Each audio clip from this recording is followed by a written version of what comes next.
workers who are increasingly burdened by the under-resourced and understaffed public healthcare sector.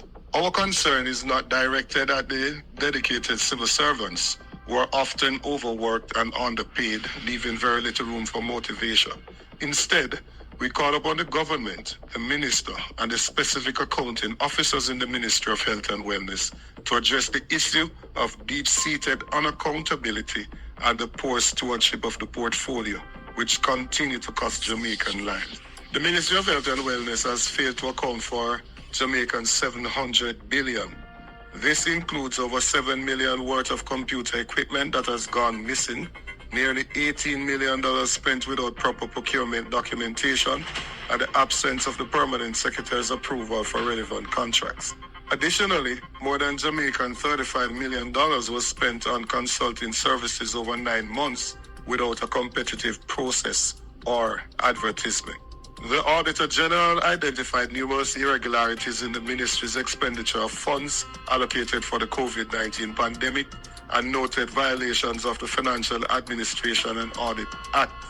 Suspicion has also arisen over contracts awarded to the associates of Dr. Tufton. In 2020, controversy surrounded the awarding of untendered contracts to Market Me, a company allegedly linked to Dr. Tufton, for the Jamaica Moves campaign. Furthermore, contracts for storing deceased patients at the Kingston Public Hospital, KPH, have been given to Archer's Funeral Home, run by Michael Archer, a JP councillor in Dr. Tufton's constituency. Does this situation not demand accountability from the top echelons of the ministry? We are not criticizing civil servants broadly. Our concern is with the minister and a particular civil servant who has overseen this significant mismanagement. Accountability is non-negotiable, and someone must be held responsible. If not the permanent secretary of the minister, who then should the Jamaicans hold to account for this gross negligence? Furthermore, we must address the issue of political appointments within the Ministry of Health and related boards. Appointing individuals with limited knowledge of the areas they oversee contributes to the ongoing mismanagement. For example, Michael Belnavis, who resigned in disgrace as Mayor of St. Anne's Bay due to misuse of resources, has been the chairman of the St. Anne's Bay Hospital Board since 2016. Additionally, Genevieve Bailey, the councillor for the Limon Division, and Crystal Lee, former member of the Northeast Regional Health Authority Board, are examples of politically motivated appointments. Shouldn't the Southern Regional Health Authority Board, led by political appointee Wayne Chen, be held to account for the tenfold increase in maternal mortality rates? The PNP calls on the government to prioritize competence over political allegiance in appointing individuals to critical health sector roles. The ongoing maladministration within the Ministry of Health and Wellness, exacerbated by these appointments, demand immediate attention and corrective action. The PNP remains steadfast in advocating for enhanced resources, staffing, and training opportunities for healthcare workers. It is time for substantive change and proper management of our healthcare system, free from political interference and mismanagement. Those responsible for the pillaring and poor stewardship of the health sector must resign.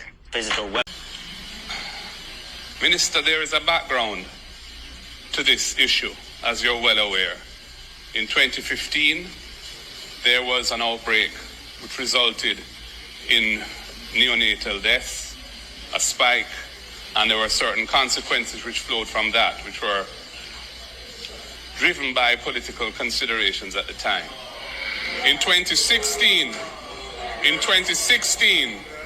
there was an outbreak under your watch when many babies died. There was even reports of dogs eating babies outside the facility. And you gave certain assurances to the public that this wouldn't happen again. Under your watch, in July, there's an outbreak at the premier maternal institution in the country.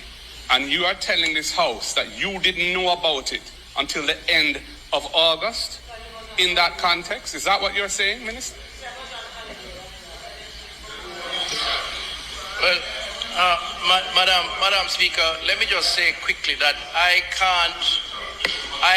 am a member of an administration that considers all issues, and we act in the best interest of the country, and I have always acted in the best interest of the public health of the people of Jamaica.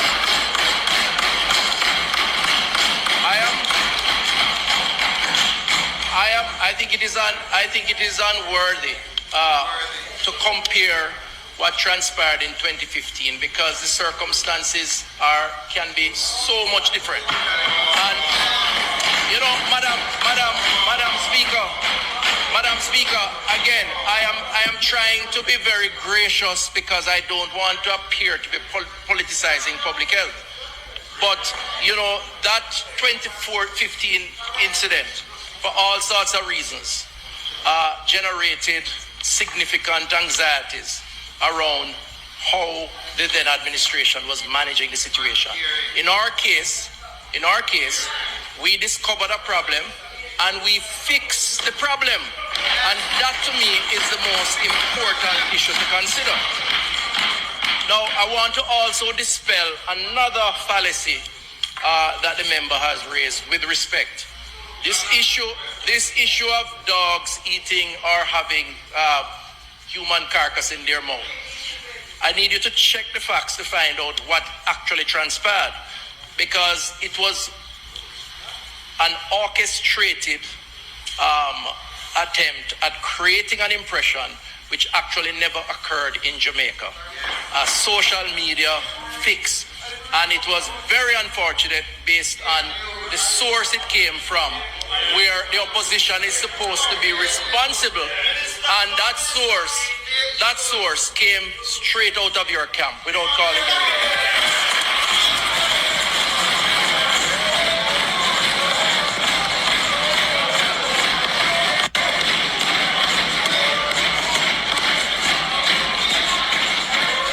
Madam Speaker, that is unworthy. To make that pejorative remark in this House with absolutely no basis for backing it up is unworthy of the minister, and he should withdraw that remark. That issue was reported in the media, and it was never refuted at the time. And Minister, you have not answered my question. 9 babies died under your watch in July, and you are telling me that you didn't know about it until the end of August? Are you saying that, Minister? Tell this House if that is what you're saying. So Tufton, I hope you hear what Mark Golding is saying, and Dayton Campbell. That is what we are asking question about. Now when you come out of Contago, you only answer to the Prime Minister and at his word. As if you know all the Jamaican people are answer. We ask it question and the Prime Minister no answer and we don't know. So the question is, we want to hear, you don't come out here with a face-to argument about oh, you only move at the Prime Minister command. Or the Prime Minister pay you out in pocket. Come answer them questions from Dayton and from Mark Golding. My viewers and be subscriber, tell me one thing. And the conversation continue. Like, share, and subscribe to the channel. Life with Jennifer JM. I am your girl, Auntie Jen. Catch you next time. Bye.